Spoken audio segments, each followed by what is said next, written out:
नमस्कार, good morning, सुबह की राम राम। कैसे हो? ठीक होंगे? तो आज हम बेटा आप मैथ से लेकर भाग 2 लेके चलेंगे। कल हमने बताया था आपको बंदरगाह पत्तन। आज अब कुछ शहरों के बारे में बात करेंगे। कौन सा शहर कहाँ पड़ता है इसके बारे में आइए चलकर देखते हैं। जैसा कि आज हम देख रहे हैं कि बेटा यहाँ पर अजमेर, कोरबा, मयूरगंज, दाहोद, बाटा, नरोरा, रत्नागिरी, तलचर, गया, इन्नौर, सतना, बालाघाट, बिलासपुर। ये बेटा इनमें जो अभी प्री बोर्ड परीक्षाएं हुई थी आपकी, उसमें से मैथ में कुछ क्वेश्चंस आए, कुछ पॉइंट्स आए और कुछ हमने जो पीछे वाले हैं उनको रखा है। वो आगे भी इस प्रकार मिलते रहेंगे। तो पहले हम इसके बारे में बात करेंगे बेटा कि अजमेर कहाँ पड़ता है। पहली चीज हमें याद रखना है, अजमेर बेटा कहाँ पड़ता है।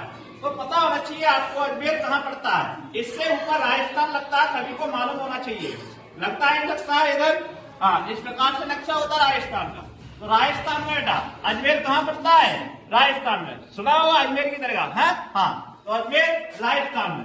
तो याद रखना, यहाँ पर लिखोगे अजमेर, तो राजस्थान में अपना पॉइंट लगाओगे और क्लियर कर दोगे।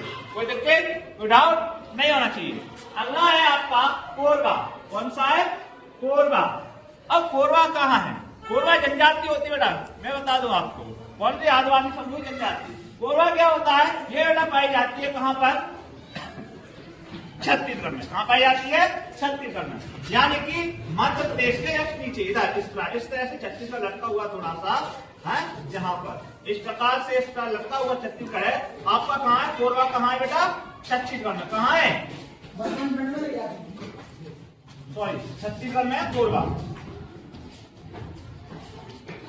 कहाँ पर आप पाओगे? छत्तीसगढ़ में पॉइंट लगाओगे, ठीक है, कोई दिक्कत नहीं होना चाहिए। अगला है आपका मयूरगंज। क्या है? मयूरगंज।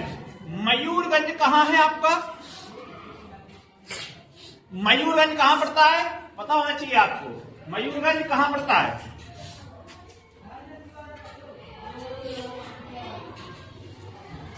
तो बेटा मयूरगंज पड़ता है आपका कहां पर? उड़ीसा। हाँ, उड़ीसा में पड़ता है। कहां पड़ता है? उड़ीसा। उड़ीसा कहाँ है? हमारे पश्चिम बंगाल के जस्ट नीचे। कहाँ है? पश्चिम बंगाल के जस्ट नीचे, यानी उड़ीसा में। यानी कहाँ क्या हुए? कौन सा है? मयूरगंज। क्या है? मयूरगंज। मयूरगंज हो गया। अब है रावतबाटा। रावतबाटा कहाँ है? तो यानी क्या है बेटा अपना? कौन सा है? मयूरगंज। मयूरगंज कहाँ है आपका? यानी कि उड़ीसा में। अब बात करेंगे रावतबाटा की। किसकी करेंगे? रावतबाटा। रावतबाटा बेटा ये है आपका राजस्थान। कहाँ पर है? राजस्थान। राजस्थान कहाँ है? यहाँ पर। अब अजमेर वाले पॉइंट में मत करना, तो करते आया तो यानी इधर रख देना, कोई दिक्कत नहीं है, यानी इधर रख दो, कोई दिक्कत नहीं। क्या है? रावतबाटा। क्या चीज है? रावतबाटा। रावतबाटा। अब बात करेंगे नरोरा। क्या है? नरोरा। नरोरा कहाँ है?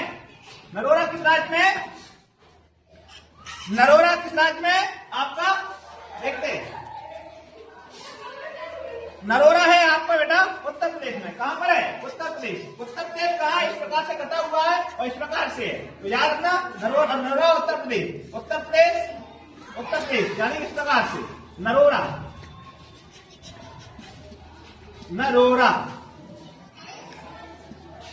नरोरा उत्तर प्रदेश में। अब है रत्नागिरी। रत्नागिरी। रत्नागिरी बेटा क्या? रत्नागिरी का पर्वत श्रृंखला है। ये पर्वत श्रृंखला कहाँ पाई जाती है? रत्नागिरी ये पाई जाती है महाराष्ट्र, यानी गुजरात से या जस्ट नीचे और इस प्रकार गोवा के पास में।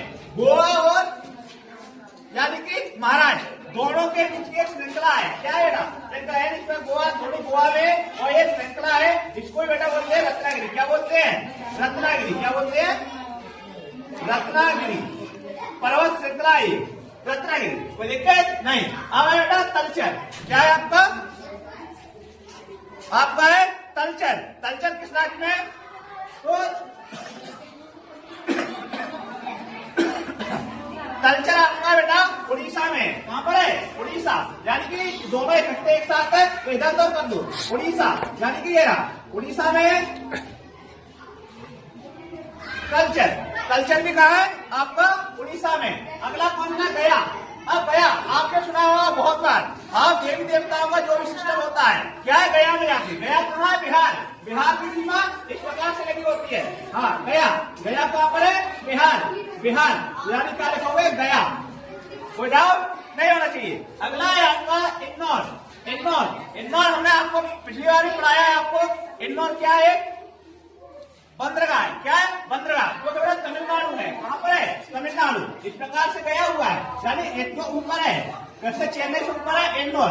क्या इंदौर बोलते हैं इंदौर बोलते हैं, एक ही दोनों साइड दोनों तरीके लिखा होता है बेटा, इंदौर या एन्नौर या एन्नौर। इस प्रकार से भी लिखा मिल सकता है और इस प्रकार से भी लिखा मिल सकता है, दोनों साइड से भी लिखा मिल सकता है, कोई डाउट नहीं होना चाहिए।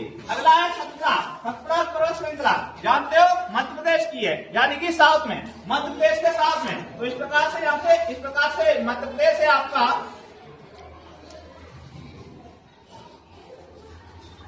इस प्रकार से मध्य प्रदेश का नक्शा है आपका। तो यानी कि ये यहाँ पर है दक्षिण में। दक्षिण में क्या है सतपुड़ा की पर्वत श्रृंखला। सतपुड़ा,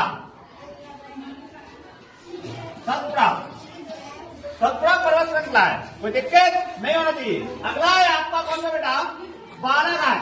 बालाघाट भी कहाँ है बेटा मध्य प्रदेश में। मध्य प्रदेश में दक्षिण में, दक्षिण में। लेकिन ये यहाँ पर हमने कहा कि ये खनिज खनिज संपदा के लिए ये महत्वपूर्ण है, याद रखना। यहाँ पर ये यहाँ पर पॉइंट है आपका कौन सा है सतपुड़ा। कौन सा है बेटा सतपुड़ा। सतपुड़ा ये यहाँ पर पॉइंट है यानी मध्य प्रदेश में। अब है बिलासपुर। बिलासपुर जानते हो बिलासपुर कहाँ है छत्तीसगढ़ में। कहाँ पर है छत्तीसगढ़ में पड़ता है। छत्तीसगढ़ कहाँ है आपका ये रहा इस प्रकार से ज्वाइन किया जाए यहाँ पर, है कि नहीं। तो यहाँ पर है छत्तीसगढ़। छत्तीसगढ़ में कौन सा है बिलासपुर। कौन सा है बिलासपुर। तो इस प्रकार से आपको नक्शे को याद रखना है। याद क्या रखना है मैंने पहले ही आपको बताया था मैप में इंट्रोडक्शन में कि बेटा कि मैप में सबसे पहले हमें राज्यों के बारे में ज्ञात होना चाहिए और उसके बारे में शहरों के बारे में ज्ञात होना चाहिए कि शहर हमें किस राज्य में पड़ता है और किस राज्य में नहीं पड़ता। अगर हमें शहर नहीं मालूम है, जैसे कि मैंने बोला अजमेर, अजमेर को पता नहीं है कि राजस्थान में पड़ता है। अगर पता भी चल गया तो हमें राजस्थान का बेटा दिशा निर्देश पता होना चाहिए कि भाई राजस्थान किस साइड पड़ता है, यानी कि ये पॉइंट कहाँ पर है राजस्थान का। अगर ये भाई नहीं मालूम है तो हम कतई नहीं कर सकते। इसलिए आपको 2 बार मैप खाली मैनों का यूज करना है और तरीके से देखते देखते हुए आपको उसको पॉइंट करना है, ठीक है। और तीसरा अपने आप हो जाएगा, कोई दिक्कत नहीं है। तब तक के लिए धन्यवाद, बने रहिए हमारे साथ। आपका दिन शुभ हो।